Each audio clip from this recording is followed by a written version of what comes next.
All right, everyone. Hello. Let's get started.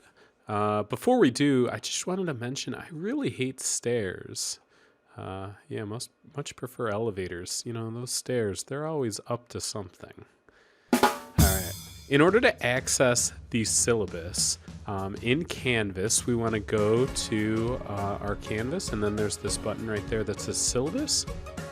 Now, in the syllabus, there's going to be like a list right here under the course summary. The course summary, this is just like all of the different assignments that exist for this class. This isn't actually the best way to access these assignments.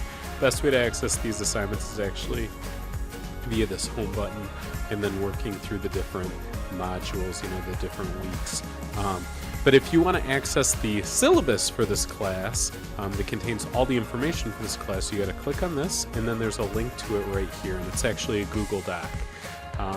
So this class is, it's going to be a little bit different than some of the other classes in terms of grading. We'll get down to that, but just know that this is one video that I'm going to put out about how grading is going to be done in cybersecurity, one of 3. Okay, so if you don't get it this time, it won't be a big deal. We're going to be reviewing this a couple times just to make sure that you completely understand how you're going to be assessed in this class. Before we get into grading, though, let's kind of talk about the materials required for this class. You're going to have to bring headphones into this class. Don't worry too much about your Chromebook because we have those, but headphones are really going to be key. A flash drive is also going to be necessary. The flash drive won't be necessary initially, but as the school year progresses, you're going to be having to save more and more files to your U drive, and eventually your U drive will fill up. And so having a flash drive to move over to is going to be really nice. The headphones that you have to use have to have a 3.5 millimeter jack on them so that they can plug into the school computers. All right, so that's just kind of like this. Okay, so they can't be Bluetooth headphones. They have to be headphones that you have. Now, you can borrow headphones from me. I do have a set of classroom headphones that you can borrow, but in order to do so, I'm going to need you to give me something. So usually I'll ask for like a school ID. And the reason for that is I can't necessarily always remember who borrowed headphones and who didn't. So, you know, you give me your school ID, I give you headphones, and then at the end of the period, you give me the headphones back and I'll give you your ID back. And so that's just a good way of working that out. The headphones that I have are good, but not great. So I doubt you're going to want to steal them anyway. We have a brief description of the class right here, kind of going over a list of the different units that we have in this class. We're going to first start out by covering some personal cybersecurity. How can you protect yourself on the internet? Then we're going to get into some systems security, and this is really going to be looking at Windows-based servers. Then we look at network security, and we get a little bit more into the Linux-based servers and all different types of attacks that happen on those. This is really where we get into what most people think of hacking. This is when we get into that. And then finally, we end with applied security, which is kind of like a lot of problem solving and just digging around and seeing what we can find. Usually people really like the applied cybersecurity unit as well. So I do say in here, every week will be comprised of several formative assessments and projects. There will be many types of formative assessments, including labs, projects, worksheets, forums, articles, and discussions. Summative assessments will be generally written response, projects, or screen captures that will be taken in Canvas. We'll be using the my.pltw website very often. We won't be using it the first week of school, but we will be using it week 2 and on. Now, if you kind of see how things are weighted right here, formative assessments are not going to be counted towards your grade. They're worth 0% of your grade.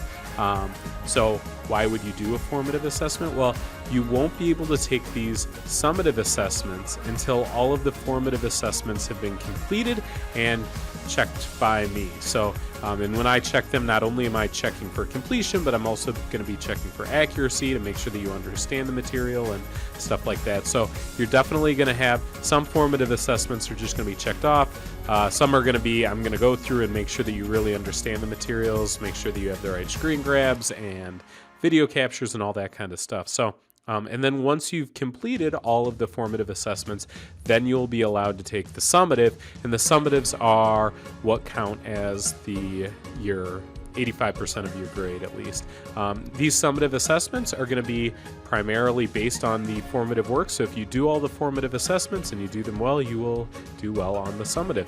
And then finally, at the end of the semester, we will have a final exam, which is worth 15% of your grade. Now, for this class, we're going to be using standards-based grading, which is different. It's a different way of grading than probably most of your other classes.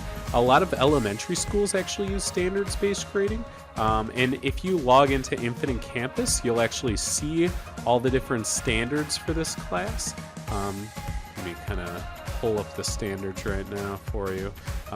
But you're gonna see in Infinite Campus these different standards. So like find pattern and test hypothesis, apply claim evidence reasoning, utilize tools with varying levels of abstraction. So we have all of these are different standards that you're going to be assessed on in this class, and this is what's going to be reported out onto Infinite Campus. But I'll tell you, at the end of the year, your grade will still be boiled down to an A, B, C, D, or F. But getting that way is not just going to be an average of all of these. Not at least necessarily. We'll get into that in just a minute. Let's talk about the technology electronic use policy. In this class, you're expected to use the technology appropriately. The school computers are not to be used to watch videos or play games. Rather, they're used to, enhance learning or learn about this kind of stuff. So just make sure that when you're using the school computers, you're using them appropriately. You're not downloading games onto the school computers. You're not installing a bunch of malware to the school computers. You're not watching videos on the school computers that you're not supposed to. In terms of redoing assessments, you are allowed to redo formative and summative assessments, or turn in late too. So the retake policy also extends to turning in things late. And you'll have up to 2 weeks past the due date in order to turn things in late or redo them. So let's say this assignment's due on Friday, you're not able to get it done by this Friday, you will have 2 weeks past this Friday in order to get it done. Now, if you do turn this assignment in late, you can get full credit for it, but you're going to need to fill this thing out called the Missing Assignment Google form. I'm going to go over how to turn in missing work and late work in a future video, so I'm not going to get too far into that, but just basically you're going to have to you're going to have to fill out that form to let me know that you've turned in the assignment late. And you have up to 2 weeks to get that assignment done. After 2 weeks, you'll no longer be able to redo, retake, or turn in the assignment late for full credit. And in fact, in Canvas, I believe you're going to lose access to the assignment. In terms of when I grade late work or redo work, I always grade that stuff on Thursdays. So every Thursday, I check that late missing work Google form that you're going to have to fill out, and I see who has done things, and I grade all that stuff. So that means that if you turn something in late on a Friday, you're going to have to wait a full week until the next Thursday pops up before I grade it. And please do not email me and say, hey, Mr. Reichelt, I just turned that in. Can you grade it for me? My parents are going to kill me if I don't have my grade updated or whatever. I grade everybody's stuff on Thursday. My days are pretty planned out, actually. I make these videos. I write different assessments. I'm grading work. And then I have to teach and help other students, so I don't have time necessarily to just be waiting for your one assignment to be turned in and then grade that instantly. I have to kind of ration out my time. So I'm happy to grade your late and missing work on Thursdays, but that's going to be the day that I do that. And again, you can do that for both formative and summative work. On the summative retake, I do have this. Before taking any summative assessment, all formatives in the unit must be completed, and I mentioned that previously. You're not going to be able to take any of the summative assessments until you've completed all of the formative work. In terms of the timeline, you have 2 weeks past the due date in order to either you can turn stuff in late or you can redo stuff for full credit. And obviously, this is all at my discretion, which I can change and I can accommodate students with IEPs and 504s. So I might give some students a little bit more leeway depending on where they're at. And there will be no retake policy for the final exam. So, like I previously mentioned, this course is part of the standards-based instruction and grading pilot. Standards-based instruction is not entirely different from your other courses. However, you may find the way that you're assessed, receive feedback, and the way that you're graded, it might be significantly different than the other courses. So, for instance, number 1, all the summative assessments will be graded on a rubric that contains descriptive feedback, so it's clear to you exactly what you're doing well, the level of accomplishment you've been reached, and exactly what you need to focus on doing better. So everything in this class is going to be graded using one of these rubrics right here. And sometimes I'll pull these together, sometimes I won't, but this is really how I'm going to be assessing everything that we do in this class. These rubrics, if you notice over here, are tied to the standards. Okay, so this standard right here, utilize tools with varying levels of abstraction. You notice that was one of the standards that I previously pointed out. That's also one of the standards that you will see in Infinite Campus. So rather than in an Infinite Campus, you seeing just a overall grade, what you're going to see is a list of standards, and then each standard is going to have like where you're at on that standard. Are you at a 0, 2, 3, or 4 on that standard? Okay. Formative assessments are not counted towards the overall grade, thus they are weighted at 0%. Formative assessments are used as an indication of your readiness to engage in the summative assessment and therefore are a necessary part of the learning and preparation to be successful in the summatives, and obviously so you won't be able to take these summatives until you've completed all of your formatives. Let's kind of take a look at this, how your course grade is going to be laid out. So you're going to have a bunch of summatives right down here, and each one of these summatives may be linked to several of the standards that I have. Now, there are 2 different types of standards that we have. We have child standards and parent standards. Okay, so underneath here, this is a list of all the standards for the class. You can also see this, by the way, in Infinite Campus, but like, here's the parent standard right here. Utilize creative development process to create a conceptual artifact for creative expression to solve a problem. And then underneath that, there's find patterns and test hypotheses and apply claim evidence reasoning techniques to your hypothesis. So these 2 child standards link to this parent standard. These 3 child standards right here link to this parent standard, and then these 2 child standards right here link to this parent standard. So we have 3 different parent standards, 1, 2, 3, and each parent standard has either 2 or 3 child standards underneath it. Okay, so in terms of how I'm going to be assessing you, I'm going to be assessing you on the child standard level. So all of the rubrics that I have, all of these are our child standards. Okay, and then the child standards, your grades on the child standards are going to be combined together to get the grade for the parent standard, and then the parent standards grades are going to be combined together to get your course grade. Okay, so how are we going to be assessing? Well, you notice we have 3 different parent standards right here. Each one of these are weighted equally. So each one of these parent standards is weighted at 33.333% of your grade. So in terms of figuring out your grade, you could have gotten maybe an A on this, a C on this, and an A on that, and then all of those different things are going to be weighted and averaged together to get your final grade.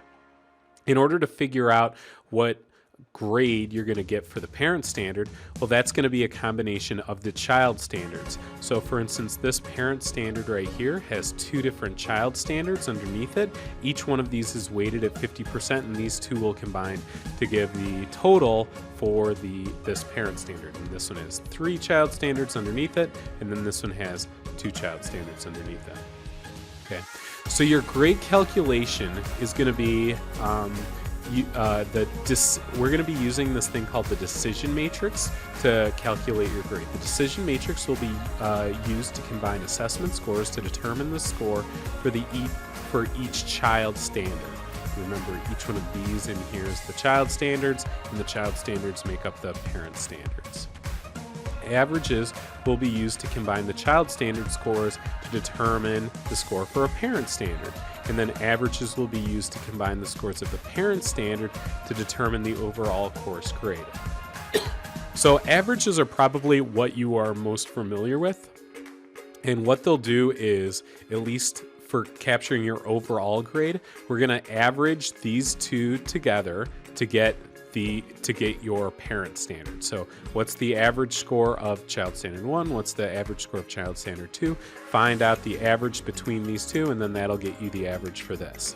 Okay, same thing with this. They'll average all 3 of these child standards together to get the average score for this.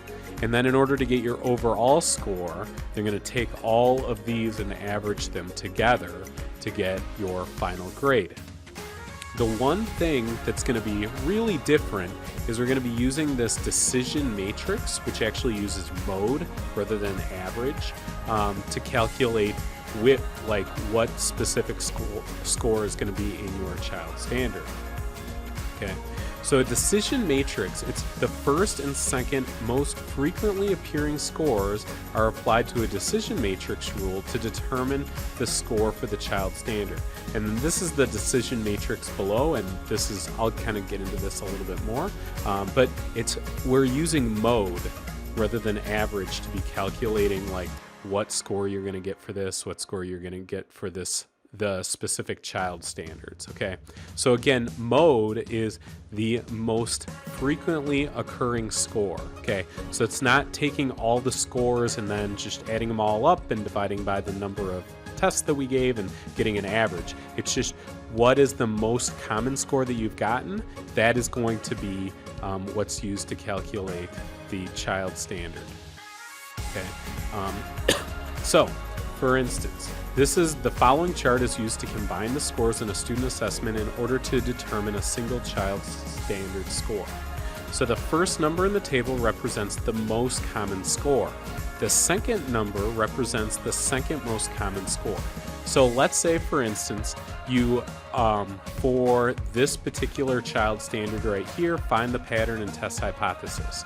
Most of your scores were 4, and then the second most common score that you got was a 3.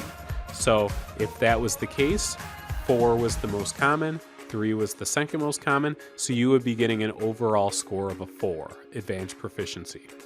Let's say the most common score that you got on a child standard was 3, and the second most common score you got was a 4. Well, those 2, 3 was the most common, 4 was the second most common, so then your score would be a 4 on this. Now we can drop down here. Let's say your most common score was a 2, but your second most common score was a 4. Well, that would fit right here. You would be getting a 3 then. One thing to note is, so let me just go through this. So for example, a 3-2 indicates that the most common score mode was a 3, and the second most common score was a 2. The resulting grade is a 3 for that proficiency indicator based on the matrix. A 0 of any level above assessment results in a incomplete. So if you get a 0 on anything, you're going to be getting an incomplete or failure for the entire course. Okay, so what that means is even if you got a 4 on every single one of these except for this one child standard right here, and on this child standard you got a 0, meaning you didn't basically do anything that has to do with this, you would be getting an F in the class. Even if you got an A on everything else, if one child standard is at a 0, it's automatically an incomplete or failure for the class. Okay. Another thing to note about zeros is a 0 of any level, a zero will cause an overall score of a child standard to be dropped by 1. So let's say your most common score on this child standard right here was a 3. Your second most common score was a 0. So, you did it like we had 6 different assessments. 4 of those assessments you got a 3 on, and then 2 of them you just didn't do, you got a 0 on. That would automatically drop the score, the child standard, by 1. So the mode of the first mode, the most common score was a 3. Second was a 0, so that automatically drops you down to a 2 for that child standard. Okay. So you can kind of see, let's say for this child standard, you got a 4, and then on this one you got a 3. Okay, so 4 and 3, the average of that is a 3.5. Anything above a 3.3 is automatically going to be rounded to 4. So that'll go ahead and be a 4 for this one. Okay, and we'll kind of get into that in a second. You can kind of see the numbers, the GPA equivalent right here. Okay, so 3.3 to 4.0 is just automatically going to be counted as an A, okay, or advanced proficiency. Anything from a 2.5 to a 3.2, that's going to be considered a B. Anything 1.7 to a 2.4, that's a C. Anything a 0.9 to a 1.6, that's a D. And anything below that 0.9 is going to be an F. And if rounding does happen, it's going to be rounded to the nearest 10. And again, on our matrix that we're using, we have 4, 3, 2, 0. So you can kind of see all these these are the different rubrics that I'm going to be using to be able to assess you. Notice there's a 0 for all of these. The 0 is pretty much the student did not attempt, or the student didn't do these things. So if you don't do something, you're obviously going to be getting a 0. But you'll have to do some work in order to reach that 2 approaching efficiency level. Okay. I know that this might sound confusing right now, and it's a little bit hard. Well, it's not that hard to explain, but it's a little bit hard to see maybe like what this is actually going to look like in your gradebook until we have a few assignments in. So I'm just going to kind of leave this here now. Oh, just so you know, we still are going to have some codes in there, like X for exempt, I for incomplete, L for late work. So again, there's going to be some codes in there, and I will be going over this standards-based grading, how your grade's going to be calculated, 2 more times. It just makes more sense for me to get into it a little bit more once we have some scores, specifically some formative and a summative. Once we have some scores in Infinite Campus, then a lot of this will make more sense. So if you're starting to understand it, good. If you check out Infinite Campus and you see that we don't just see like an average or a letter grade for this class, you see actually all the different standards, you kind of know why. And I tried to talk through like how your grade's going to be calculated, but we'll be getting into that a little bit later, more like in week 2, week 3. So please let me know if you have any questions, but hopefully you found this informative.